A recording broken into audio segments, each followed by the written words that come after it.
अनुवाद। केवल भगवत महिमा का गुणगान ही संपूर्ण ब्रह्मांड के वातावरण को शुद्ध कर सकता है। जो वाणी श्री भगवान की महिमा का वर्णन नहीं करती उसे साधु पुरुष कौओं के तीर्थ स्थान के समान मानते हैं। परमहंस व्यक्ति दिव्य लोक के निवासी होते हैं अतः उन्हें ऐसे स्थान में कोई आनंद नहीं मिलता। तात्पर्य। कौवे तथा हंस अपनी भिन्न भिन्न मानसिक प्रवृत्तियों के कारण एक से नहीं होते।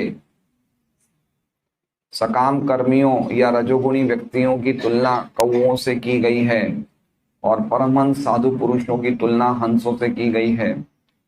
कौओं को कूड़े करकट से भरा स्थान प्रिय लगता है, जिस प्रकार के रजोगुणी सकाम कर्मियों को सुरा, सुंदरी तथा स्थूल इंद्र तृप्ति के स्थान प्रिय लगते हैं। हंसों को वो स्थान प्रिय नहीं लगते जहाँ कौवे काव काव करने और मेल मिलाप करने हेतु एकत्र होते हैं। वे इसके बजाय प्राकृतिक छटा वाले स्थानों में देखे जाते हैं, जहाँ निर्मल जल का आकार होता है और जिसमें प्राकृतिक सौंदर्य के नाना रंग के कमलों के नाल सुशोभित रहते हैं। इन दो प्रकार के पक्षियों में यही अंतर है। प्रकृति ने विभिन्न योनियों के जीवों को भिन्न भिन्न मानसिकताएं दी है, अतः उन्हें एक ही श्रेणी में लाना संभव नहीं है। इसी प्रकार से विभिन्न मानसिकता वाले व्यक्तियों के लिए भिन्न भिन्न प्रकार का साहित्य होता है। अधिकांशतया बाजारू साहित्य कौओं सरीखे व्यक्तियों को आकृष्ट करने वाला होता है, जिसमें कामुक विषयों का कूड़ा करकट भरा रहता है। ऐसे विषय सामान्य रूप से स्थूल शरीर तथा सूक्ष्म मन से संबंधित होने से संसारी वार्तालाप कहे जाते हैं। ये संसारी उपमाओं तथा रूपकों वाली अलंकार में भाषा में लिखे होते हैं। ऐसा होने पर इनमें श्री भगवान की महिमा का वर्णन नहीं रहता। ऐसा पद्य या गद्य चाहे वो जिस विषय पर भी हो, शव को अलंकृत करने जैसा है। आध्यात्मिक दृष्टि से उन्नत मनुष्य जो हंसों के समान हैं, ऐसे मृत साहित्य में रुचि नहीं रखते, क्योंकि ये तो आध्यात्मिक दृष्टि से मृत पुरुषों के लिए आनंद का स्रोत होता है। ऐसा रजो तथा तमोगुणी साहित्य विभिन्न शीर्षकों से वितरित किया जाता है, किंतु इससे मानव की आध्यात्मिक जिज्ञासा की पूर्ति नहीं हो पाती। अतएव हंस सदृश आध्यात्मिक पुरुषों को ऐसे साहित्य से कोई सरोकार नहीं होता। ऐसे उन्नत पुरुषों को मानस भी कहा जाता है, क्योंकि वो आध्यात्मिक धरातल पर श्री भगवान की दिव्य स्वैच्छिक सेवा के आदर्श मानदंड को बनाए रखते हैं। ये चेतना स्थूल शारीरिक इंद्रिय दृष्टि के लिए सकाम कर्मों या अहंकारी भौतिक मन के सूक्ष्म चिंतन को पूर्ण रूप से मना करती है। सामाजिक साहित्यकार, वैज्ञानिक, संसारी कवि, मीमांसक तथा राजनीतिज्ञ जो इंद्रिय सुख की भौतिक प्रगति में पूर्ण रूप से लीन रहते हैं, सभी माया के हाथ की कठपुतलियां हैं। उन्हें उन्हीं स्थानों में आनंद मिलता है जहां तिरस्कृत पदार्थ फेंके जाते हैं। श्रीधर स्वामी के अनुसार ये वैश्यागामियों का आनंद है। लेकिन जो साहित्य श्री भगवान की महिमा का वर्णन करते हैं, उसका आनंद वे परमहंस उठाते हैं, जिन्होंने मानव कार्यों के सार तत्व को आत्मसात कर लिया है। न यद्वचश्चित्रपदं हरेर्यशो जगत पवित्रं प्रगणित कर्हिचित् तद्वायसं तीर्थमुशन्ति मानसा न यत्र हंसा निरवन्ति शिक्षयाः। केवल भगवत महिमा का गुणगान ही संपूर्ण ब्रह्मांड के वातावरण को शुद्ध कर सकता है। जो वाणी श्री भगवान की महिमा का वर्णन नहीं करती उसे साधु पुरुष कौओं के तीर्थ स्थान के समान मानते हैं। परमहंस व्यक्ति दिव्य लोक के निवासी होते हैं, अतः उन्हें ऐसे स्थान में कोई आनंद नहीं मिलता। ओम अज्ञानतिमिरान्धस्य ज्ञानाञ्जनशलाकया चक्षुरुन्मीलितं येन तस्मै श्रीगुरुवे नमः। श्रीचैतन्यमनोभीष्टं स्थापितं येन भूतले स्वयं रूप कदा मह्यं ददाति स्वपदान्तिकम् वन्देऽहं श्रीगुरौ श्रीयुतः पदकमलं श्रीगुरून् वैष्णवांश्च श्रीरूपं सहग्रजातं सहगण रघुनाथान्वितं तं सजीवं साद्वैतं सावधूतं परिजनसहितं कृष्ण चैतन्य देवं श्री राधा कृष्ण पादान् सहगण ललिता श्री विशाखान्वितांश्च। हरे कृष्णा कृष्णा कृष्णा हरे हरे हरे राम राम राम हरे। तो ये श्री नारद जी ये वेद व्यास जी को ये बता रहे हैं कि दो प्रकार के साहित्य होते हैं। सुमन जी आप जरा शांत थोड़ा सा। दो प्रकार के साहित्य होते हैं और एक होता है वो साहित्य जो भौतिकतावादी लोगों को पसंद होता है और एक होता है वो साहित्य जो भगवान के भक्तों को प्रिय होता है। तो अभी ये जो 10वें श्लोक में जो साहित्य की चर्चा करी जा रही है वो साहित्य की चर्चा करी जा रही है जिसे वो लोग पसंद करते हैं जिनको भगवान की भक्ति में रस नहीं होता है। तो इससे पहले हमने देखा कि नारद जी वेद व्यास जी को उनके दोष बता रहे हैं कि उन्होंने क्या क्या गड़बड़ियां करी थी। गड़बड़ियां मतलब उन्होंने ऐसे कोई जानबूझ के गड़बड़ियां नहीं करी थी, लेकिन फिर भी वो क्यों संतुष्ट नहीं थे। उन्होंने बताया कि जितना आपने धर्म अर्थ काम और मोक्ष का वर्णन किया है, जो भी शास्त्र आपने संकलित किए हैं उसमें जितना आपने धर्म अर्थ काम और मोक्ष का वर्णन किया है वितना आपने वासुदेव की महिमा का वर्णन नहीं किया है। और उन्होंने ये भी कहा कि आपने भगवान की दिव्य महिमा का पूर्ण रूप से प्रचुर मात्रा में प्रचार नहीं किया है। और जो दर्शन भगवान को प्रिय नहीं है तो उनके भक्तों को या जीवों को कैसे तुष्ट कर सकते हैं। तो ये हमने पिछले श्लोकों में पढ़ा था। इसमें अभी भी ये प्रॉब्लम आ रही है कुछ, मैं बोल रहा हूँ फिर वापस कुछ आवाज आ रही है। पूरा बंद कर दो, जीरो कर दीजिए। हरे कृष्ण हरे कृष्ण।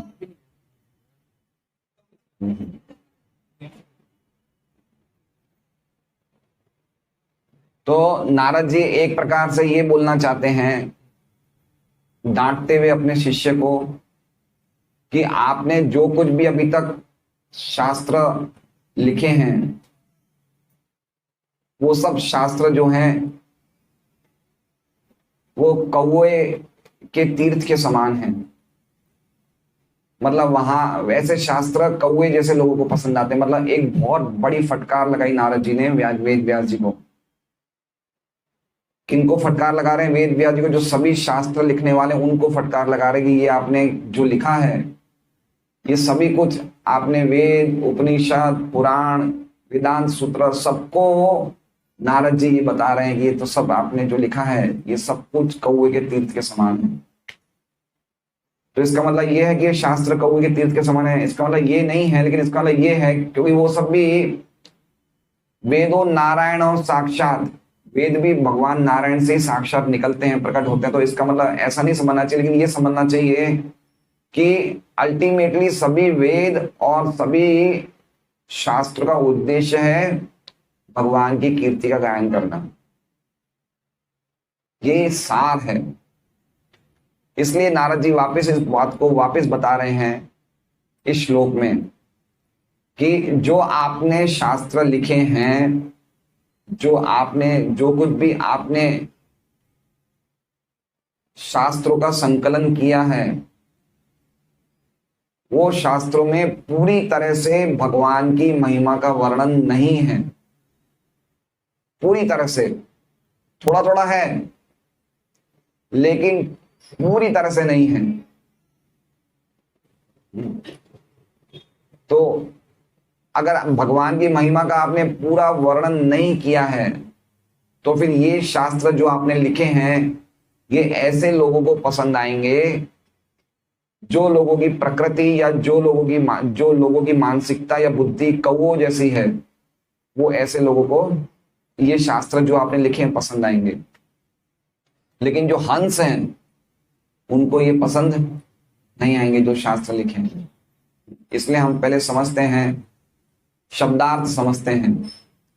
तो न यद वचस, न यद वो, नहीं वो, न मतलब नहीं, वो मतलब यद मतलब वो, वचस, वचस मतलब वाणी या वाक्य या वचन। कोई भी ऐसी वाणी, कोई भी ऐसा वाक्य, कोई भी ऐसा वचन, न यद नहीं, क्या नहीं है, चित्रपदम।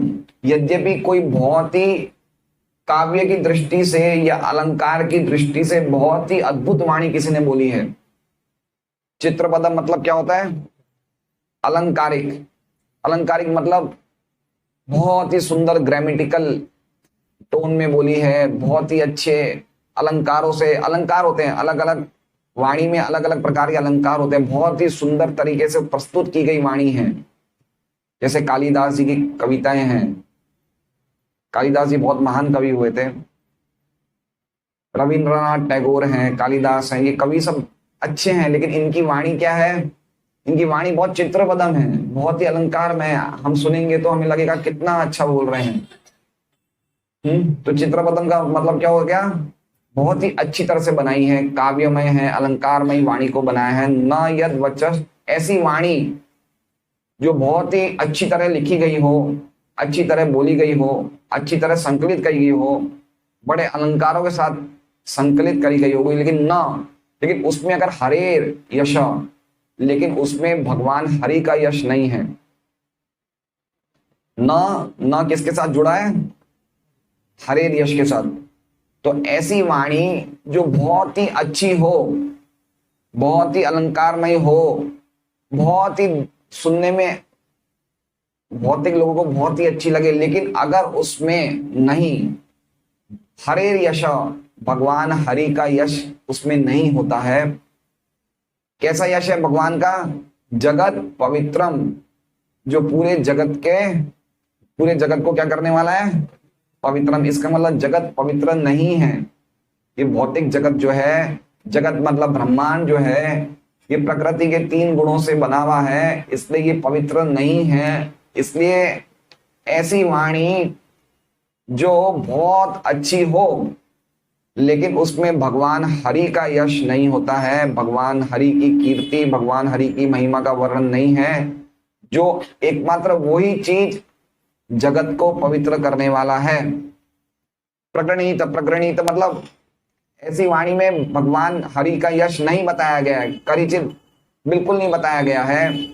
करिचित मतलब वो बिल्कुल पवित्र नहीं करने वाला है। तो पहली 2 लाइन का अर्थ समझ गए रामाचार्य प्रभु, आप बताइए।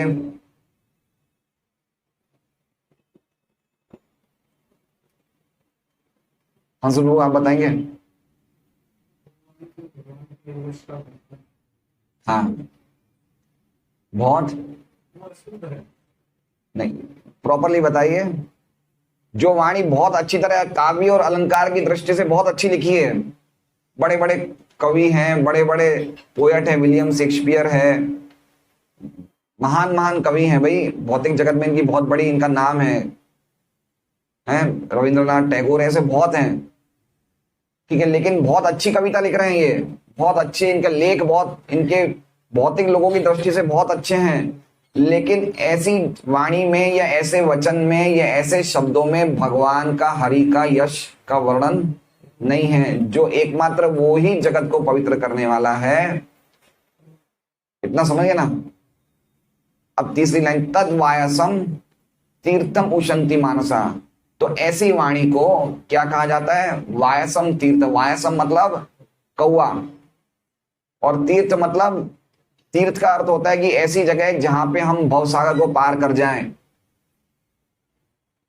ठीक है। तीर्थ क्या होता है, तीर्थ महाराज बताते हैं कि नदी में एक ऐसा हिस्सा होता है जिसको हम आसानी से पार करके उस तरफ चले जाएं, मतलब भव सागर को पार करके हम भगवान के धाम चले जाएं, तो तीर्थ ऐसी जगह है जहां पे ये आसान हो जाता है कार्य। लेकिन ये तीर्थ कौन सा तीर्थ है? ये कौओं का तीर्थ है, जहां पे कौवे एकत्रित होते हैं। तो अगर ऐसी वाणी जो भगवान के यश का वर्णन नहीं करती लेकिन बहुत अच्छी तरह लिखी गई है, वो भगवान का यश का वर्णन नहीं करती, जो जगत को पवित्र करने वाली है, बिल्कुल भी नहीं करती है पवित्र ऐसी वाणी, वो क्या है? वो वायसम तीर्थम, वो ऐसे लोगों को पसंद है। मतलब वो तीर्थ है, तीर्थ मतलब ऐसी वाणी एक बाजार है जिसमें कौन बैठते हैं? कौवे बैठते हैं। कौन बोलते हैं? उशंती मानसा। उशंती का अर्थ क्या है?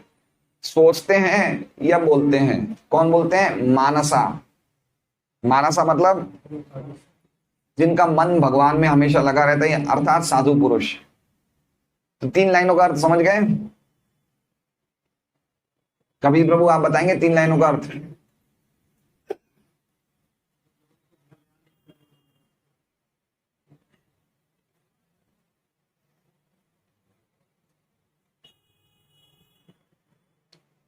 बताइए माता जी, माता जी।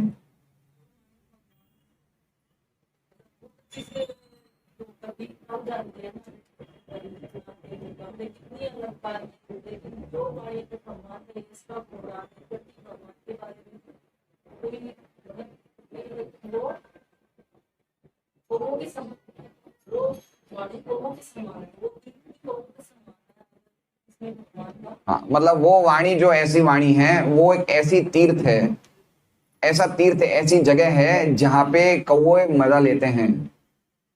ऐसा कौन बोलते हैं? उशंती मानसा।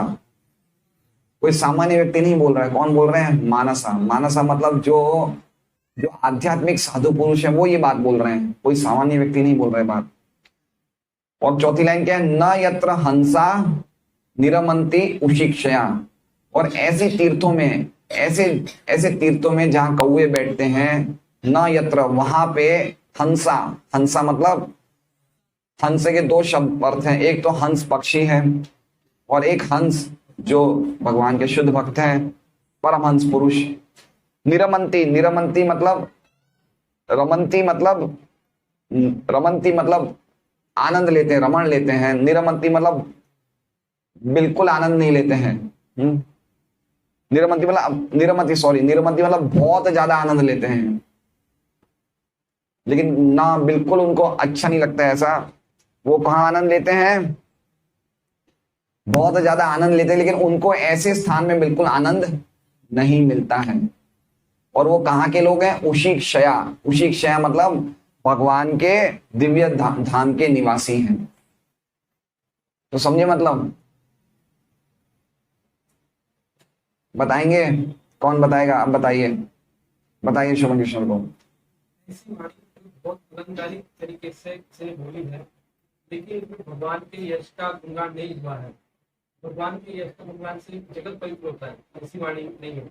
वहां पर वो वाणी कौओं के पिंड के समान है दोस्तों। तो वहां पर साधु पुरुष गमन नहीं करते, और वो जो दिव्य धाम के वास है। बहुत सुंदर, ये इसको कहते हैं ट्रांसलेशन। बिल्कुल अच्छी तरह सिंपल वे में बता दिया, वर्ड टू वर्ड ट्रांसलेशन बता दिया बिल्कुल अच्छी तरह। तो ऐसे हमें समझना चाहिए कि कितना अद्भुत श्लोक है ये, ठीक है। तो अब इसमें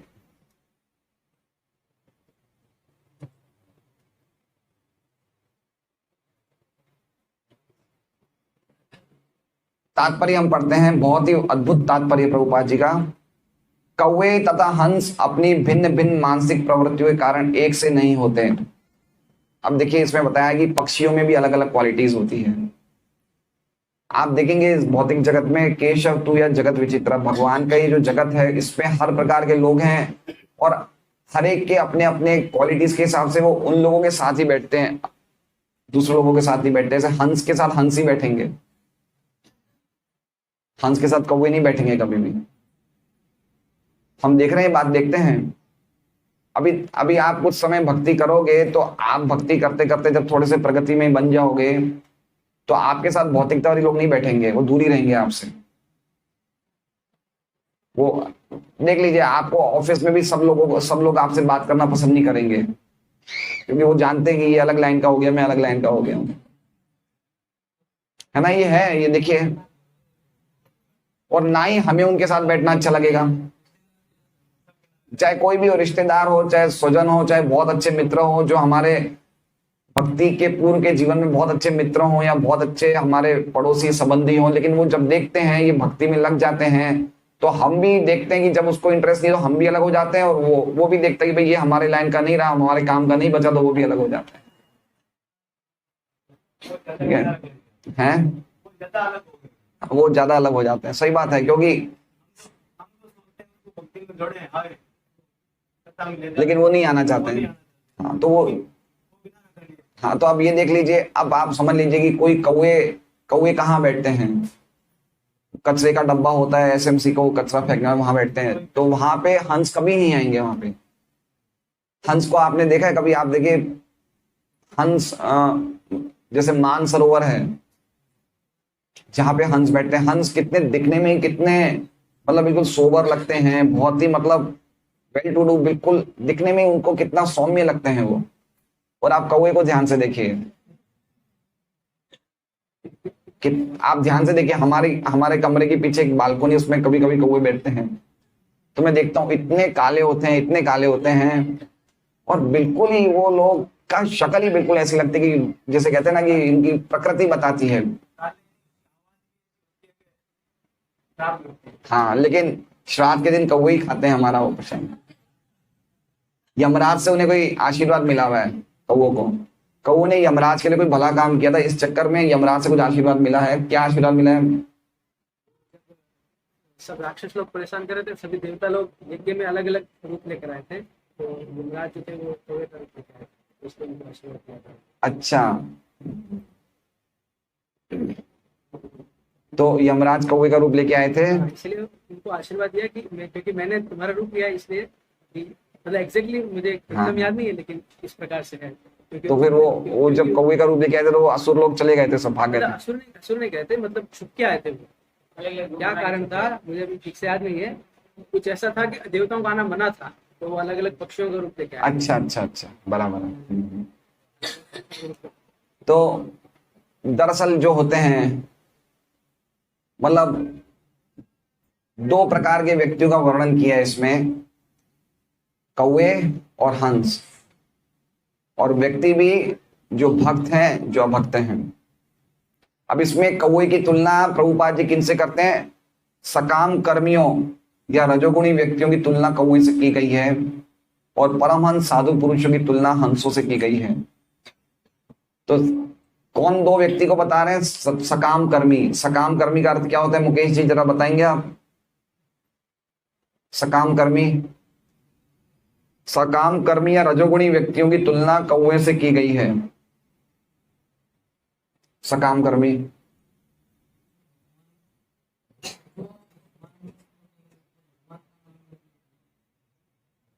नहीं, सकाम कर्मी भगवान का नाम ले सकते हैं।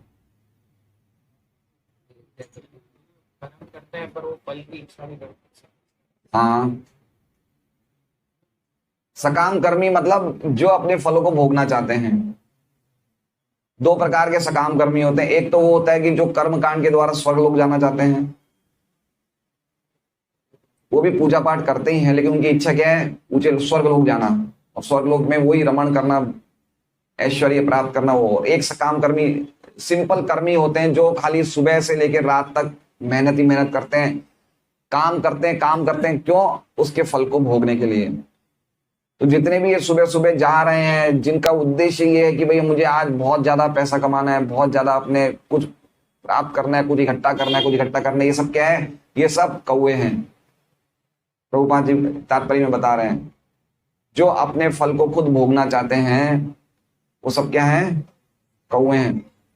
जो व्यक्ति धर्म की दृष्टि से जाता है कि भाई मुझे, एक भक्त होता है वो देखता है कि मुझे ये धर्म है, मेरा धनोपार्जन करना मेरा धर्म है, और धनोपार्जन करने से उस भगवान की सेवा में लगाऊंगा, तो वो सेम कैटेगरी में नहीं आता है, वो उसकी कैटेगरी अलग हो जाती है। लेकिन प्राय तो जितने भी हैं, जो सुबह यहाँ पे जितने भी खड़े रहेंगे ट्रैफिक चार्ज, सब कौवे हैं, सब प्रामाणिक कौवे हैं। तो रजोगुणी व्यक्ति, रजोगुणी मतलब वही रजोगुण का लक्षण होता है लोभ प्रवृत्ति आरंभ कर्मणाम अशम स्प्रिया, जिसकी बहुत ज्यादा लोभ हो, बहुत ही ज्यादा मेहनत करना, काम करना, पैसा कमाना, ये तो वो सब कौओं की दृष्टि है। और परमहंस साधु पुरुष की तुलना हंसों से की गई है। जो साधु पुरुष हैं, जो भगवान के भक्त हैं, वो कौन है? हंस है। हंस की एक क्वालिटी होती है, आपको पता है? माता जी में कौन बताएगा? हाँ, जो दूध और पानी के मिश्रण में से पानी को हटा देता है और दूध को ग्रहण करता है।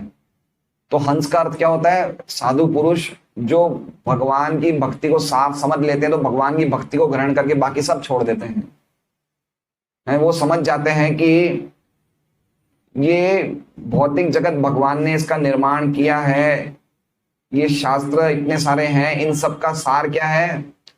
भगवान की प्रेममयी भक्ति इसका सार है। तो खाली सार को पकड़ता है और किस चीज को नहीं पकड़ता है। तो वो जो व्यक्ति होता है जो खाली सार को पकड़ता है, वो परमहंस है या फिर शुद्ध भक्त है, जो भगवान की भक्ति को कोई भी कीमत में नहीं छोड़ता है ना। तो ये परमहंस की व्याख्या शिक्षाष्टकम के 4थे श्लोक में भी की है।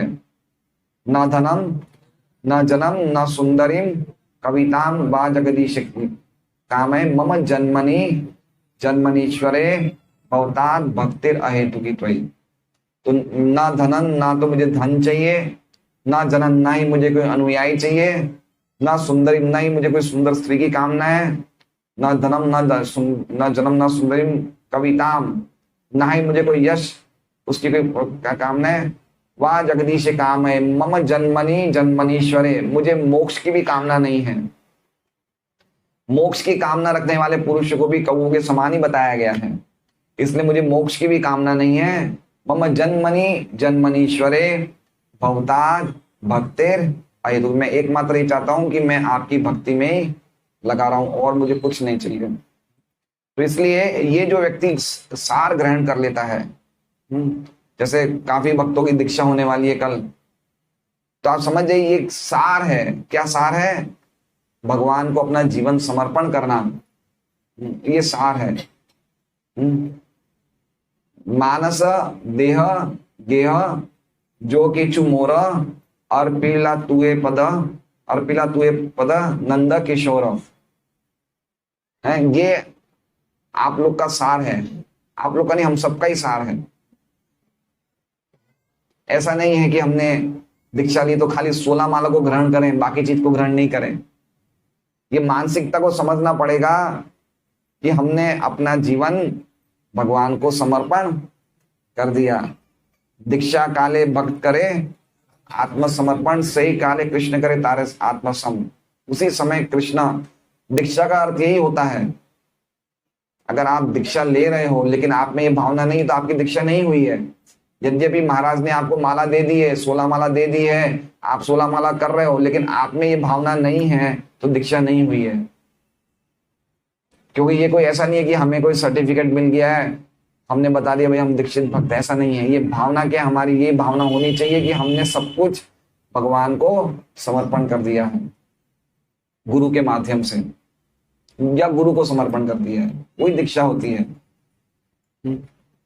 गुरु ने जो बोल दिया फिर वो फाइनल है। फिर ये दीक्षा का अर्थ है। देखिए भगवान ने अर्जुन को मार दो, सबको मार दिया ना अर्जुन ने, तो ये दीक्षा करते हैं। गुरु जो बोलते हैं वो, आप महाभारत पढ़ेंगे अलग अलग ग्रंथों में, गुरु जो क्या कहते हैं, शिष्य और गुरु के संबंध को देखिए कैसे बताया जाता है। महाभारत में कितनी कथाएं थी। गुरु बोलते शिष्य को, तो शिष्य उनके लिए, मतलब एक डैम में कोई जगह थी, वो शिष्य खड़ा है, सुना है, वो लेट जाता है वो। जैसे आप ये देख, भगवान की कथा में देख सकते हैं। अब सांदीपनी मुनि ने भगवान को कहा जाओ लकड़ी तोड़ के लाओ, पूरा भयंकर आंधी तूफान हो रहा था, लेकिन वो गए लकड़ी तोड़ गए, पूरी रात वन में थे भगवान, लेकिन गुरु का आदेश है। लेकिन हमारे थोड़ी सी बारिश होती है, प्रभु जी डिस्ट्रीब्यूशन नगर से नहीं है, बारिश आ रही है तो ऐसा नहीं होना चाहिए। आदेश मतलब आदेश, ये हमारा कर्तव्य है। सांदीपनी मुनि ने देखा कि इतने महान मेरे ये शिष्य हैं, अपनी वाइफ से कंसल्ट किया, उन्होंने सलाह मशुरा किया, क्या दक्षिणा दक्षिणा ये क्या कहते हैं, गुरु दक्षिणा में क्या दे, क्या मांगे इनसे। बोले ठीक है, ये तो कोई सरल सामान्य शिष्य नहीं है। बोले जाओ मेरा बेटा जिसकी मृत्यु हुई उसे वापस ले आओ। तो देखिए वो गुरु की इच्छा, आदेश पूरा करने के लिए भगवान पूरे ब्रह्मांड में जाते हैं कि इनके बेटे को कौन ले गया है। फिर यमराज के नगरी में जाते हैं, यमराज से उनके बेटे को लेके आते हैं। तो ये गुरु की महिमा होती है। तो ये समझना चाहिए। ऐसे हमें गुरु इस तरह के आदेश नहीं देते हैं। हम जिस परंपरा में, वहां पे हमें ये आदेश देते हैं, यारे कह तारे, यारे देख तारे कहे कृष्णा उपदेश। गुरु की यही प्रसन्नता है कि हम भगवान की वाणी का प्रचार करें, गीता भागवत का प्रचार करें, और खुद हम लोग अच्छी तरह भक्ति करें। यही गुरु का आदेश होता है। गुरु हमें नहीं बोलेंगे कि जाओ अपने रिश्तेदार को मार दो, लेकिन अगर बोले तो हमें करने को तैयार होना चाहिए। समझिए पॉइंट मेरा, समझिए पॉइंट मेरा क्या है। आत्मसमर्पण का अर्थ क्या होता है? आत्मसमर्पण का अर्थ क्या होता है? कि हमने अपना जीवन गुरु को समर्पित कर दिया।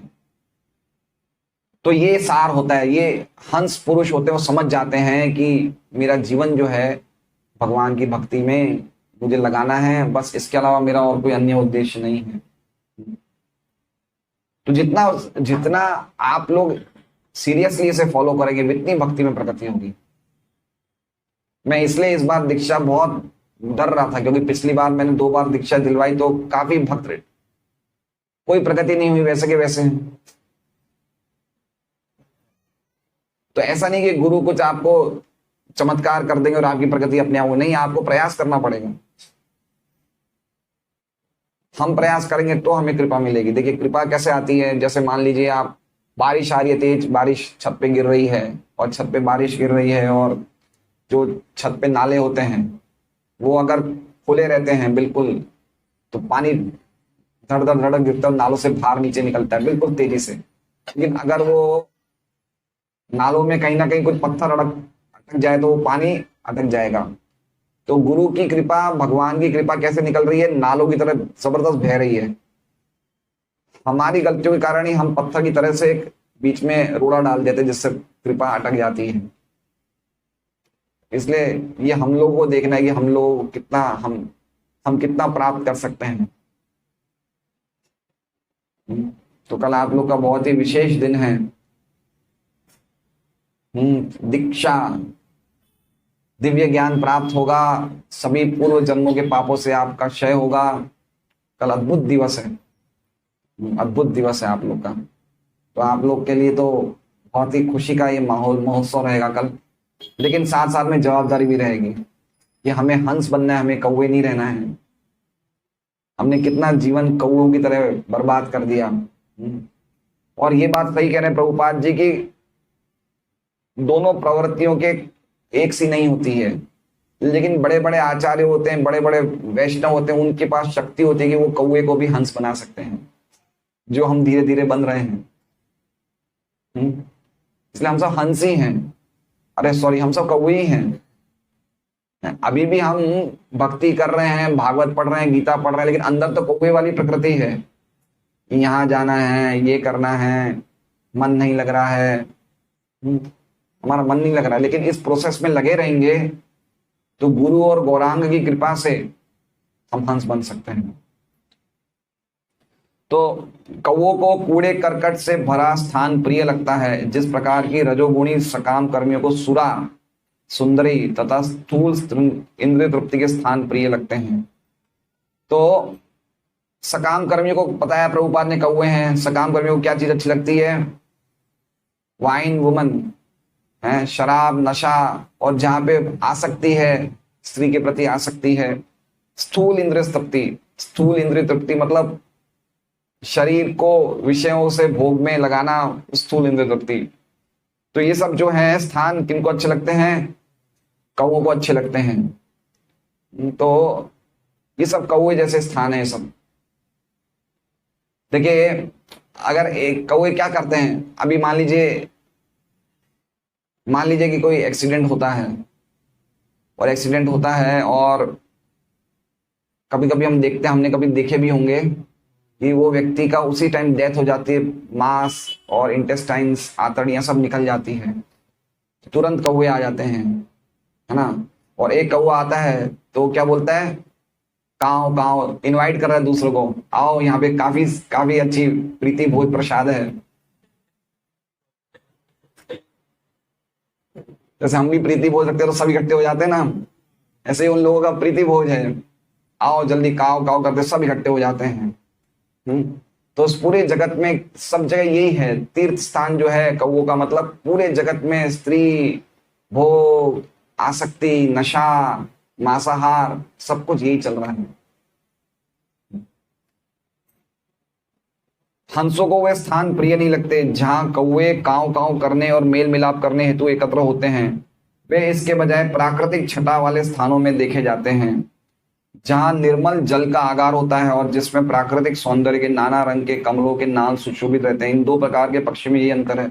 हंस, देखिए हंस हमेशा, हंसों को हमने बहुत कम देखा है, बाकी आप जब हंस को देखोगे तो उनका जो एक नेचुरल सीनिक ब्यूटी, इतने, आप देखिए जब करदम मुनि भगवान पे ध्यान लगा रहे थे 10,000 साल तक, तो वो बिंदु सरोवर नाम का जो एरिया था जहां पे वो तपस्या कर रहे थे, वहां का वर्णन किया है। तो बहुत ही सुंदर जगह थी वो। तो जहां पे प्राकृतिक सौंदर्य होता है वहां पे हंस बैठते हैं। उसी तरह से भक्त लोगों के हृदय जब शुद्ध हो जाएंगे, निर्मल हो जाएंगे, तो उनको एक साथ बैठ के भगवान का कीर्तन, भगवान की कथा कहने का एक आनंद होगा, वो अलग ही होगा। इसलिए हमारा जो हृदय है वो कैसा होना चाहिए, बिल्कुल स्पॉटलेस होना चाहिए, वाइट होना चाहिए, हंस की तरह होना चाहिए। पर दुख दुखी होना चाहिए, पर दुख सुखी नहीं होना चाहिए। तो ये हमें समझना चाहिए। प्रकृति ने विभिन्न योनियों के जीवों को भिन्न भिन्न मानसिकताएं दी है, अतः उन्हें एक ही श्रेणी में लाना संभव नहीं है। इसी प्रकार से विभिन्न मानसिकता वाले व्यक्तियों के लिए भिन्न भिन्न प्रकार का साहित्य होता है।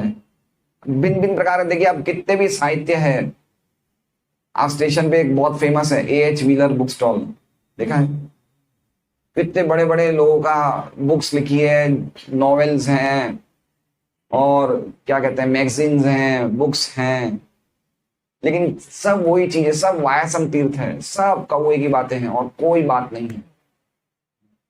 पूरा बाजार ऐसे साहित्यों से भरा हुआ है। बच्चों की स्कूल की किताबें वो भी इसी कैटेगरी में आती है। क्या है वो सब साहित्य है, हजारों लाखों। पेपर के भाव ये 50% बढ़ गए। पेपर के भाव क्यों बढ़ गए? क्यों बढ़ गए? क्योंकि पेपर, पूरा पेपर वहां जा रहा है, इंपोर्ट हो रहा है, अरे सॉरी एक्सपोर्ट हो रहा है। तो हमारे इंडिया के पेपर वाली कंपनियों ने भाव बढ़ा दिए। कितने भाव बढ़ गए, है ना?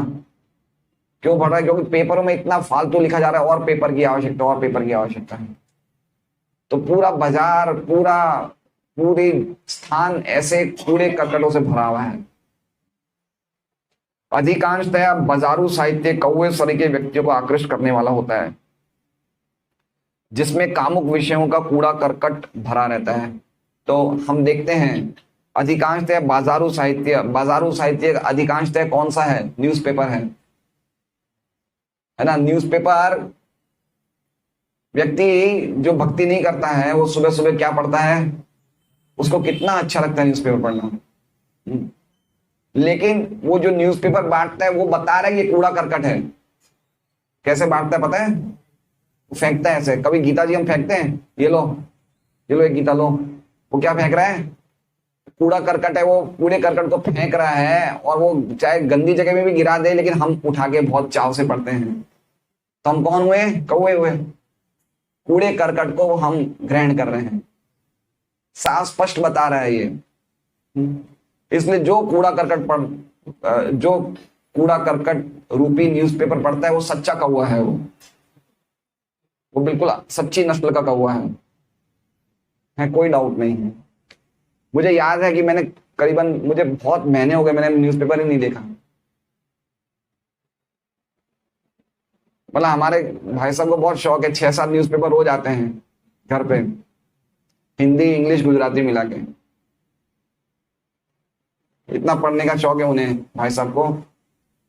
लेकिन मैंने वो आता है तो मैं कभी कभी मैं ऐसा देखता हूँ, चलो एक एक शब्द देख लूं, लेकिन फिर 6-7 मैंने हो गया, मैंने देखा कि मैंने नहीं पढ़ा तो ऐसा भी नहीं कि कुछ मुझे जानकारी नहीं मिल रही, कहीं ना कहीं से कुछ ना कुछ जरूरी जानकारी मिल जाती है। हैं? सभी न्यूज़पेपर बंद है। हाँ, पढ़ के तो कितना कितना एक न्यूज एक ही चीज को हम 6-6 न्यूज़पेपरों में पढ़ते हैं,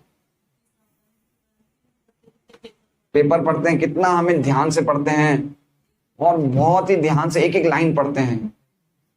फिर शहर के समाचार, सूरत के समाचार, राजस्थान के समाचार, फिर एक राजस्थान पत्रिका, राजस्थान के समाचार, मारो देश पधारो मारो देश, फिर हम राजस्थान का पढ़ेंगे। हम कितना टाइम बर्बाद करते हैं हम। प्रभुपाद की कृपा से हम बच गए, क्यों? हमें भागवतम मिल गई, भगवत गीता मिल गई। हम देखते हैं लोग कैसे हम डिस्ट्रीब्यूशन करते हैं। कल पूर्णानंद प्रभु डिस्ट्रीब्यूशन कर रहे थे तो एक कोई राजस्थानी माता जी बोले उन्हें, बोले चलो काई करो आप ईसा से, घर चलाओ था। तो लोगों के दिमाग कितने कौवे जैसे हो गए हैं, क्या क्या सोचते हैं लोग कि था को घर को पालना किताबा बेचना से करो हैं। हाँ, आपका व्यापार है ये। एक व्यक्ति था, उसको मैंने कल, वो ले नहीं रहा था तो बोला कि मैं आपके पैर छू के प्रणाम करता हूँ, एक ग्रंथ ले लीजिए। बोले पैर क्यों पढ़ो, जरूर कुछ मुझे शक लग रहा है। तुम पैर क्यों पढ़ना चाहते हो, ये बताओ, मुझे कुछ डाउट हो रहा है। तो लोग क्या क्या सोचते हैं, कौवे जैसी बुद्धि हो गई पूरी, इतना ज्यादा इंद्रिय तृप्ति कर करके बिल्कुल विचारधारा बिल्कुल गड़बड़ा गई है। तो ऐसे हमें वर्णन मिलता है कौवे के लोगों को, कितनी बातें करते हैं। अभी कुछ समय पहले नरेंद्र मोदी आए थे यहाँ पे, लिम्बायत में कोई सभा थी उनकी, तो हमसे एक अभिनव हाइट में एक व्यक्ति ने भागवतम सेट लिया था। अभिनव हाइट में बहुत सारे सेट गए थे भागवतम। तो व्यक्ति हमारे जान पहचान वाला ही था, तो उनका फोन आया, बोले साबू जी नरेंद्र मोदी के पास है क्या आपके पास? उसके पास थे, हर एक व्यक्ति नहीं जा सकता है, वीआईपी पास थे, वीवीआईपी पास थे, कि उसमें जाने वाले व्यक्ति को कौवे की बात सुनने के लिए अलग अलग पास बनाए थे। तो वो हमारे भाई साहब ये सब काम करते रहते हैं, ये सब कामों में लगे रहते हैं बुरी तरह से। वो भी बड़े कौवे ही हैं एक तरह से इसकी भागवतम की दृष्टि से। तो उन्होंने मुझे बोला कि भाई साहब पास चाहिए, तो मेरे भाई साहब ने बोला ठीक है, उनको बोल दो 2 पास दे देंगे। तो दुकान पे लेने आए, तो उनको जब जैसे 2 हाथ पास लगे, हाथ में मिले, तो ऐसे खुश हो गए जैसे उनको कोई $200-300 दे दिए हमने। अरे बहुत बहुत धन भाई जी थे, अब तो बड़ो कृपा करती माने 2 पास दे दिए। इतना तो भागवतम सेठ किया तो खुश नहीं होता वो।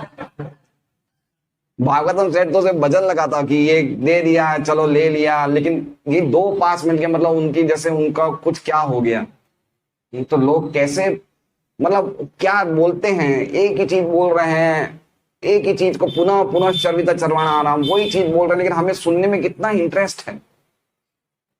तो ये बता रहा है कि हमारी प्रकृति कैसे कौवे जैसे, कौवे को क्या गंदी कचरे में हम क्या चीज डालते हैं, यूज करी हुई चीज डालते हैं ना। कोई झूठी चीज डालते हैं, या झूठा पत्तल डालते हैं, या जो कुछ भी डालते हैं, कचरा डालते हैं, गंदगी डालते हैं, तो जो हम इस्तेमाल कर चुके वो चीज कौवे को पसंद आती है। तो उसी तरह से ये लोग जो भी भाषण में बोलते हैं, वो ही चीज पूरी तरह से एक ही चीज को बार बार बोलते हैं, लेकिन हमें सुनना कितना अच्छा लगता है। ऐसे विषय सामान्य रूप से स्थूल शरीर तथा सूक्ष्म मन से संबंधित होने से संसारी वार्तालाप कहे जाते हैं। तो संसारी, ये चाहे आप इतनी अच्छी बात बोलो, इनका संबंध किस चीज से है? या तो स्थूल शरीर से। क्या बात होती है देखिए, हम बड़ी बड़ी कंपनियों में चले जाएं, बहुत बड़ी प्रगति की बात हो रही है। ऑनलाइन सेल्स, कल एक पेपर में आया, ऑनलाइन सेल्स इस साल 40,000 करोड़ की हो गई। तो हम लगा देश कितना प्रगति कर रहा है, देश कितना प्रगति कर रहा है। अरे लेकिन है तो ये स्थूल शरीर से ही संबंधित, किससे संबंधित है? जैसे अभी कभी कभी हम ये मोबाइल खोलते हैं तो कोई ना कोई समाचार पॉपअप हो जाते हैं। तो ऐसे पॉपअप आता था कि एक प्रेमिका ने अपने प्रेमी को थप्पड़ मारा, तो लोग खोलते हैं, अरे क्या है ये, देखो तो सही। है ना। तो लोगों की स्थिति ऐसी है, ऐसे समाचार पढ़ने में इंटरेस्ट। अभी आप देखिए, अगर सड़क पे एक गधा ढैंचू ढैंचू करेगा तो कोई नहीं सुनेगा, अगर एक आदमी ढैंचू ढैंचू करेगा सब इकट्ठे हो जाएंगे। तो ये ढैंचू ढैंचू कर रहा है। तो क्या लोगों की कितनी गंदी हालत हो गई है। हम देखते हैं हल्का सा, अगर कभी कभी फ्लाईओवर में ट्रैफिक जाम हो जाता है, 10 मिनट तक ट्रैफिक जाम रहता है, लेकिन जब देखते हैं तो हल्का सा मोटरसाइकिल वाले का रिक्शे से थोड़ा सा छू गया, एक्सीडेंट थोड़ा हो गया, बिल्कुल माइनर बात है, लेकिन लोग इकट्ठे हो जाते हैं देखने के लिए क्या हुआ, अब वो क्या बोलेगा, अब ये क्या बोलेगा, इस चक्कर में भीड़ इकट्ठी हो जाती है। तो देखा क्या लोगों को बहुत अच्छा लगता है ये सुनना। इसलिए भक्तों के लिए विशेष ये बात है कि प्रचलित में नहीं लगना चाहिए, फालतू की बातों में नहीं लगना चाहिए। जिसका संबंध खाली हमारे स्थूल शरीर से या सूक्ष्म शरीर मतलब मन, इंद्रिया, बुद्धि, मन, बुद्धि, अहंकार, ऐसी चीजों से हमें बिल्कुल भी इंटरेस्ट नहीं होना चाहिए। अहंकार मतलब अगर हमारी बढ़ाई हो रही है तो भी हमें जगह छोड़ के चले जाना चाहिए। भक्त के रूप में भी बढ़ाई हो रही है तो भी नहीं सुनना चाहिए। क्यों? क्योंकि इससे हमारे अहंकार को पोषण मिलता है, खुराक मिलती है। तो बहुत प्रभुपाद के तात्पर्य बहुत गहरे हैं।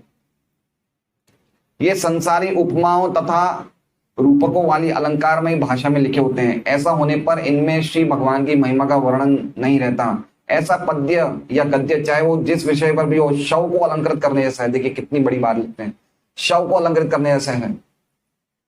अब मान लीजिए कि यहां पे ऐश्वर्या राय आ जाए तो हमें कितना अच्छा लगेगा, सुंदर है, हाँ कितनी देखने को बार बार मन लगेगा। अगर उसकी डेड बॉडी होगी तो, अगर उसकी डेड बॉडी को बहुत ही अलंकृत कर दिया है, ऑर्नामेंट्स पहना दिए, मेकअप कर दिया है, बहुत अच्छे कपड़े पहना दिए हैं, तो भी हमें छूने का मन नहीं करेगा। क्यों? क्योंकि डेड बॉडी है वो। तो पूरा जगत में जो कुछ भी चल रहा है वो क्या कर रहा है?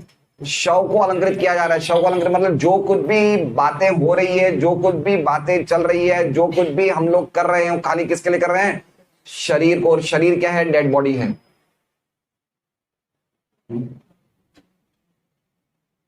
तो हमें समझना चाहिए कि हमारा जो कुछ भी प्रयास हो रहा है वो decorations of a dead body है। हम लोग कितना काम कर रहे हैं, क्यों कर रहे हैं? ये शव को अलंकृत करने के लिए काम कर रहे हैं। हमें चाहिए थोड़ा बहुत काम होने से हमारा काम हो जाता है ना। आजकल अच्छे अच्छे लोग भी अपने काम को बढ़ाने के लिए, ऐश्वर्य को बढ़ाने के लिए लोन ले रहे हैं, ब्याज ले रहे हैं, ईएमआई ले रहे हैं। क्यों ले रहे हैं? ये शव को अलंकृत करने के लिए। और क्यों ले रहे हैं? ये शरीर को अलंकृत करने के लिए तो कर रहे हैं हम सब काम। कोई भी व्यक्ति चाहे, प्रभुपाद जी कहते हैं, कोई भी व्यक्ति चाहे तो उसे एक भूमि और गाय से उसका काम हो सकता है। और हम देख रहे हैं हो सकता है, ऐसा आराम से हो सकता है।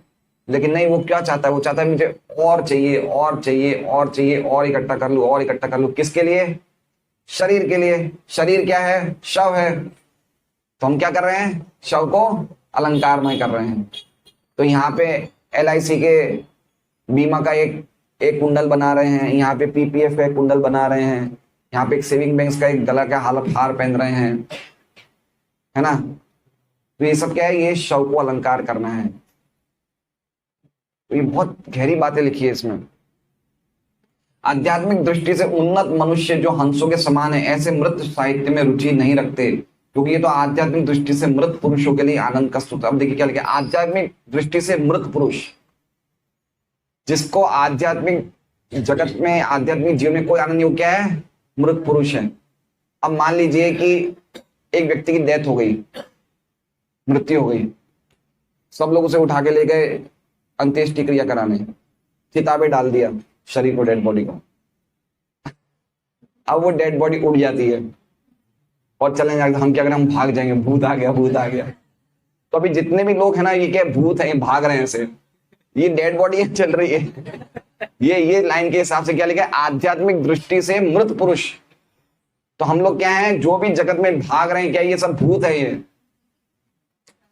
ये सब भूत है, क्योंकि आध्यात्मिक दृष्टि से सब मरे हुए हैं सब। ऐसे रजोगुणी तथा तमोगुणी साहित्य विभिन्न शीर्षकों से वितरित किया जाता है, किंतु इससे मानव की आध्यात्मिक जिज्ञासा की पूर्ति नहीं हो पाती है। अतएव हंस सदृश आध्यात्मिक पुरुषों को ऐसे साहित्य से कोई सरोकार नहीं होता। ऐसे उन्नत पुरुषों को मानस भी कहा जाता है, क्योंकि वे आध्यात्मिक धरातल पर श्री भगवान की दिव्य, देखिए मानस का समझ गए आप, मानस एक शब्द है ना। ऐसे उन्नत पुरुषों को प्रभुपाद जी बता रहे हैं मानस का क्या अर्थ है। ऐसे उन्नत पुरुषों को मानस कहा जाता है, क्योंकि मानस का अर्थ बताया, क्योंकि वे आध्यात्मिक धरातल पर श्री भगवान की दिव्य स्वैच्छिक सेवा के आदर्श को बनाए रखते हैं। बहुत ही जबरदस्त बात बोली है। मानस व्यक्ति कौन है? मानस व्यक्ति कौन है? जो हमेशा दिव्य स्तर पर बना रहता है। आप समझे बात को। दिव्य स्तर पर मतलब वो आध्यात्मिक प्लेटफॉर्म पे वो नीचे नहीं उतरता है, भौतिक प्लेटफॉर्म पे नहीं उतरता है। वो खाली इतना ही काम करता है जितना शरीर का पोषण चल सके, बाकी टाइम भक्ति में लगा रहता है। ये गीता में लिखा है, निराशीर या चित्तात्मा त्यक्त सर्व परिग्रह। सभी प्रकार के कार्य को छोड़ के वो खाली भगवान के आश्रित रहता है। मतलब वो खाली नहीं रहता है, भगवान की दिव्य कार्य में 24 घंटा लग रहता है, और जितना चाहिए वितना नीचे गिरता है, नहीं तो हमेशा आध्यात्मिक धरातल पर रहता है। और दूसरी इसमें क्या क्वालिटी लिखी है मानस की? स्वैच्छिक सेवा के आदर्श मानदंड को बनाए रखता है। वो स्वेच्छा से कर रहा है सब काम, कोई फोर्स है। तो हमारे सब काम किससे होने चाहिए? अगर हम वास्तव में भक्ति में प्रगति करना है तो हमारे सब काम स्वेच्छा से होने चाहिए। हमें ऐसा नहीं लगना चाहिए कि हमारे कोई शिक्षा गुरु या दीक्षा गुरु हम पे कोई वाणी बोल रहे तो हम पे फोर्स की तरह उसे नहीं लेना चाहिए, उसे स्वेच्छा की तरह लेना चाहिए। और स्वेच्छा की तरह हम तभी लेंगे जब हमारी साधना अच्छी होगी, तो हम स्वेच्छा लेंगे कि हाँ चलो मैं कर रहा हूं। उसमें कोई फोर्स नहीं होना चाहिए। स्वैच्छिक मतलब वॉलेंट्री, आगे आगे बढ़ के सेवा ले रहे हैं, प्रभु जी मैं करूंगा, ये मैं काम करूंगा, ये स्वेच्छा होता है। इस बहुत वंडरफुल लैंग्वेज, स्वैच्छिक सेवा, वॉलेंट्री सर्विस, ये भक्तों का सबसे बहुत बड़ी जवाबदारी कि कोई भी कार्य ले उसको वो फोर्स की तरह नहीं ले कि मेरे पे जबरदस्ती लादा जा रहा है, इनको तो ये सेवा नहीं मिल रही, मुझे क्यों मिल रही। मतलब हम सेवा को क्या समझ रहे हैं? बोझ समझ रहे हैं। बहुत तकलीफ आती है संडे को सेवाएं देने में माता जी को। यहाँ पे माता जी आ काम आएगो, वो काम आएगो, अठे है उठे, आसान साहस नहीं है। क्यों? क्योंकि हम उसको बोझ ले रहे हैं। कुछ माता जी चला के बोलते माता जी क्या सेवा बताइए, क्या करना है, लेकिन ज्यादातर मना आ जाता है। क्यों? क्योंकि हम उसे क्या ले रहे हैं? बोझ ले रहे हैं। हो सकता है रीजनेबल कारण भी हो, जेन्युइन कारण भी हो सकता है, लेकिन मेरा पॉइंट ये बोलने का है कि हमें जो भी सेवा मिले तो उसे स्वेच्छा से लेना चाहिए कि भगवान की सेवा है, तो हम मानस माने जाएंगे। प्रभुपाद जी मानस का ये बता रहे हैं, डेफिनेशन बता रहे हैं। विश्वनाथ चक्रवर्ती ठाकुर मानस की डेफिनेशन क्या बता रहे हैं? ब्रह्मा जी के 4 पुत्र मानस पुत्र थे, 4 कुमार। तो ये जो कौवे के तीर्थ है उशंती मानस है, कौन बोल रहे हैं? 4 कुमार बोल रहे हैं कि ये तीर्थ कौन से हैं? कौवे के हैं, ये विश्वनाथ चक्रवर्ती ठाकुर कहते हैं। और वो ये भी कहते हैं मानसा मतलब जो व्यक्ति ऐसे लोगों को बिल्कुल मान नहीं देते हैं, जो भगवान की कथा में जिनको इंटरेस्ट नहीं, ऐसे व्यक्ति बिल्कुल भी ऐसे लोगों को मान नहीं देते, इसका मतलब मानसा। तो विश्वनाथ चक्रवर्ती 2 मानसा के अर्थ बताते हैं।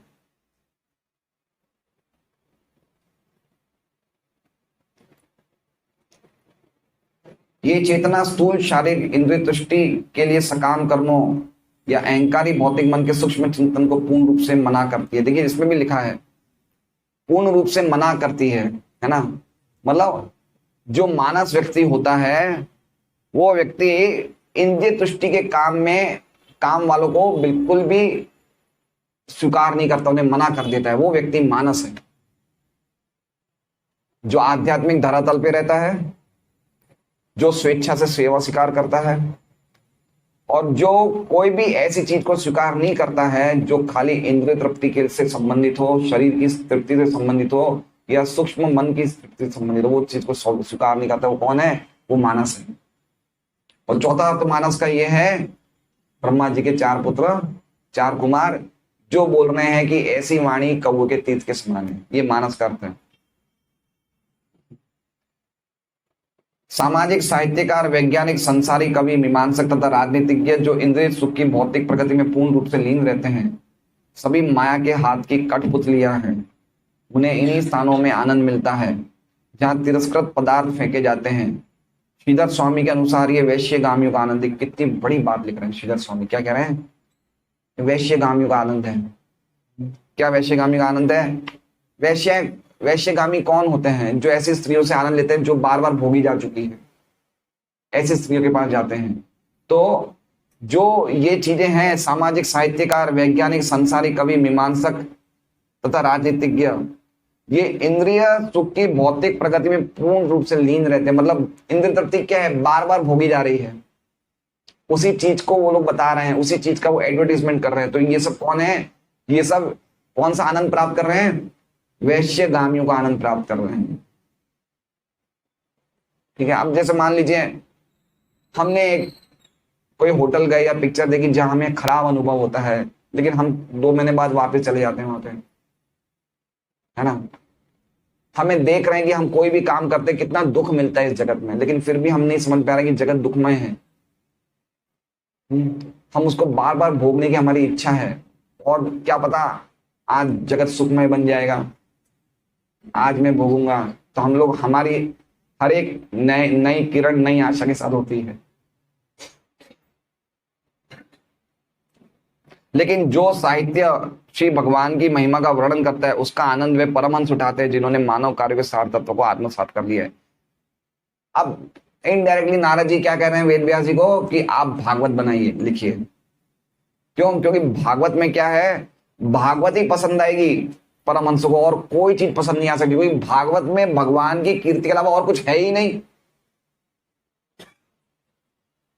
भगवान की कीर्ति के अलावा और कुछ भागवत में है ही नहीं। इसलिए भागवत ग्रंथ का डिस्ट्रीब्यूशन करना सबसे बड़ा कार्य है। किसी घर में भागवत धर्म या गीता कृष्णा हम दो भी देते हैं, इससे बढ़कर कोई कार्य नहीं है। अब इसमें विश्वनाथ चक्रवर्ती ठाकुर एक बहुत बड़ा ऑब्जेक्शन उठा रहे हैं। कौवे का तीर्थ बोला गया वेद व्यास जी को, तो वेद व्यास जी की तरफ से विश्वनाथ चक्रवर्ती ठाकुर, बड़े बड़े आचार्य क्या करते हैं? खुद ही ऑब्जेक्शन उठाते हैं और खुद ही ऑब्जेक्शन का जवाब देते हैं। तो विश्वनाथ चक्रवर्ती ठाकुर क्या बता रहे हैं कि आप इसे बोल रहे हो, आप बता रहे हो कि भागवत तो पूरी तरह से भगवान की महिमा का वर्णन है, हर एक शब्द में भगवान की महिमा का वर्णन है। तो विश्वनाथ चक्रवर्ती ठाकुर कहते हैं 9वें अध्याय का 9वें स्कंद का 4थे अध्याय का पहला श्लोक, विश्वनाथ चक्रवर्ती ठाकुर कहते हैं कि ये श्लोक में है, नाभागो नवकापत्यम यम ततम भ्रातर कविम यविष्टम व्यभजन दायम ब्रह्मचारिणी आगतम। अब इस श्लोक का अर्थ क्या है? इस श्लोक का अर्थ क्या है? इस श्लोक का अर्थ है कि जब नाभाग के भाई के पास नाभाग जाता है अपना हिस्सा लेने के लिए, पैतृक संपत्ति का हिस्सा लेने के लिए जाता है, तो नाभाग के भाई अपने भाई को पैतृक संपत्ति में क्या देते हैं? अपने बाप को पकड़ा देते हैं।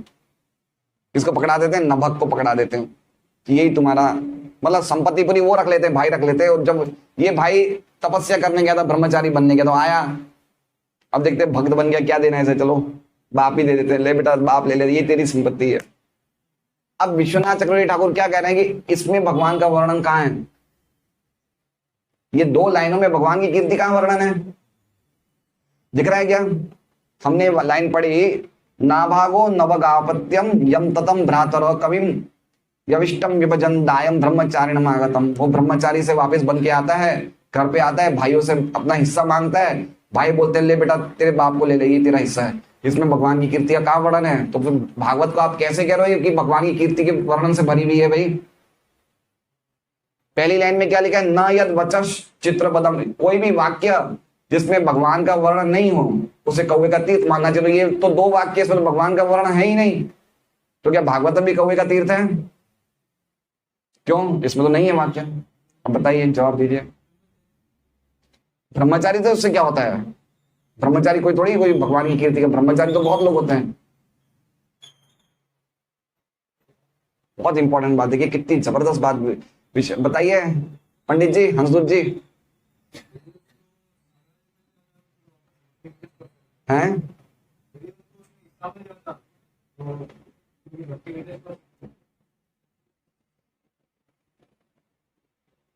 यदि उनको हिस्सा मिल जाता, लेकिन ये हमारा मेंटल स्पेकुलेशन है ना,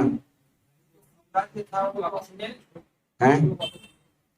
श्लोक में ये बताना चाह रहे हैं कि नाभाग 4 भाई थे, नभक के पुत्र थे 4 भाई। ये 9वें अध्याय का 9वें स्कंद का जिसमें महाराज अम्बरीश का वर्णन है उसमें है ये। नभक के 4 पुत्र थे। 4 पुत्र में से एक पुत्र साधु बनने जाता है, ब्रह्मचारी बनने जाता है, और जब बन के आता है वापस तो अपना हिस्सा मांगता है कि भाई मेरा हिस्सा दो भाई। तो भाई बोलते भाई तुम्हारा हिस्सा हमने रखा नहीं, ये पिता ही तुम्हारा हिस्सा, तुम ले लो। श्लोक में कहीं भी भगवान की चर्चा नहीं है। तो कोई ये बोल सकता है, कोई व्यक्ति ये कल बोल सकता है कि आप सब श्लोक सबको बोल रहे हो कि भाई भागवती पूरी भगवत में ही है, भगवान भागवती अमल पुराण है, हर एक वाक्य भगवान की भक्ति से ओतप्रोत है, तो इसमें कहाँ है? पिता भी गया तो पिता का ही तो था, तभी आ गया मुझे। देखिए पिता गुरु ये वर्णाश्रम मामला है। ये पिता का सेवा करना गुरु है, ये सब वर्णाश्रम धर्म में आते हैं, भागवत धर्म में ये सब नहीं आते। पर जो संपत्ति जो पिता की थी ना, पिता को दे दिया, किसी भी नहीं दिया। समझे भगवान से भक्ति से क्या संबंधित है? ये मेरा पॉइंट ये है कि ये जो भगवान की कीर्ति से या भगवान की भक्ति से क्या संबंधित है?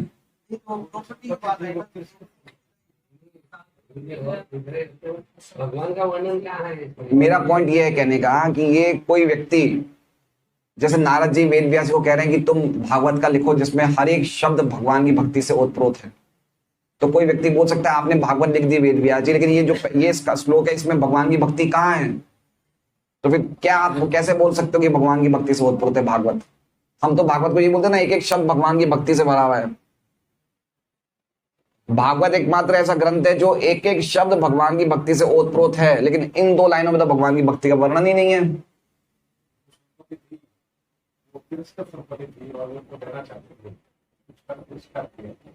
तो उससे भगवान की भक्ति का क्या लेना है? हाँ बताओ। पर जो वर्णन है नाभाग और नाभ, ये सब भगवान के क्या कहना चाहिए, जैसे अम्बरीश महाराज भगवान के भक्त हैं, उनके वंश का वर्णन। बस बिल्कुल सही जवाब। क्योंकि ये जो नाभाग हैं इनके पुत्र होने वाले अम्बरीश, तो चूंकि ये वर्णन भगवान के भक्त के उससे वर्णन है, इसलिए भगवान की भक्ति से ओतप्रोत है। समझे बात को आप? समझ गए? अम्बरीश महाभागवत हैं और ये जो चर्चा हो रही है ये अम्बरीश के बाप दादाओं की चर्चा हो रही है। तो चूंकि ये चर्चा भगवान के भक्तों से संबंधित है इसलिए भागवत हो गया ये। आप समझे? इसलिए ये श्लोक क्या हो गया है? ये भगवान का गुणगान हो गया है। देखिए क्या इंपॉर्टेंट बात है। अब देखिए आप भगवत गीता देखिए, भगवत गीता में पहले वाले अध्याय में राजाओं के नाम है ना? अश्वत्थामा, विकर्ण, सोमदत्ति। अभी राजाओं के नाम से भगवान की भक्ति का क्या है? लेकिन चूंकि भगवान से संबंधित, गीता से संबंधित है, इसलिए सब कुछ भगवत में होगी। तो उसी तरह से इस श्लोक में यद्यपि भगवान की भक्ति का वर्णन नहीं है, लेकिन चूंकि ये श्लोक के लोगों का संबंध अम्बरीश महाराज से है जो इनके परदादा दादा है, इसलिए चीज भगवान की भक्ति बन गई। अब देखिए भक्ति की क्या महिमा है इसमें। समझे पॉइंट? अगर कोई भी व्यक्ति, इसलिए तो बताया था कि एक परिवार में भी कोई व्यक्ति भक्त बन जाता है तो उस परिवार के लोगों को कितना बड़ा, उनको कितना, माँ बाप की सबसे बड़ी सेवा ये कि शुद्ध भक्त बन जाओ। ये सबसे बड़ी सेवा है। बहुत इंपॉर्टेंट पॉइंट है कि विश्वनाथ चक्रवर्ती क्या आचार्य की टीकाएं हैं। इसलिए भागवत में हर एक चीज भगवान के भक्तों से संबंधित है। 8वें और 9वें स्कंद में तो सब बड़े बड़े राजाओं के वंशों का वर्णन है, लेकिन कोई ना कोई वंश का वर्णन कोई ना कोई भक्तों से रिलेटेड है। दूसरा पॉइंट, विश्वनाथ चक्रवर्ती दूसरा ऑब्जेक्शन उठा रहे हैं कि आप कह रहे हैं सब जो भी वेद व्यास जी ने लिखा सब शास्त्र कौओं के तीर्थ के समान है, तो भगवान की कीर्ति का तो वर्णन उसमें भी है। भाई विष्णु पुराण है या अलग अलग पुराण है, तो भगवान की कीर्ति का वर्णन तो उसमें भी है ना? वर्णन है, तो फिर क्यों उसे कौओं के तीर्थ के समान कहा गया है? क्यों कहा गया है? भाई वर्णन तो उसमें भी है।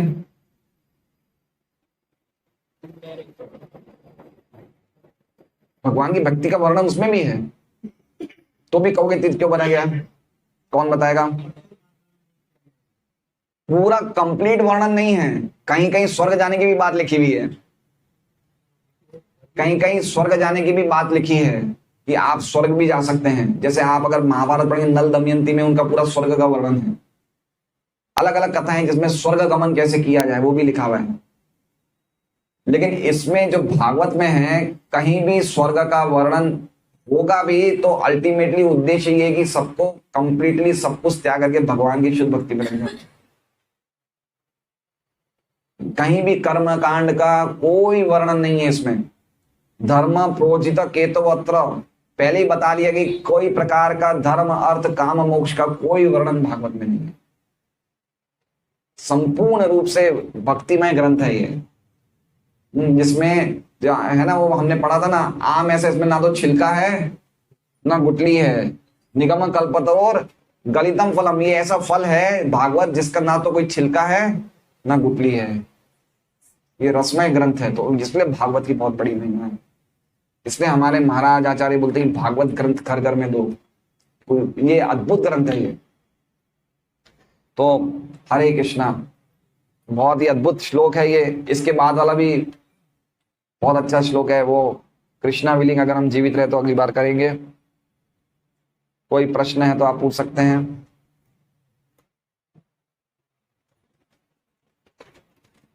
हरे कृष्ण जय।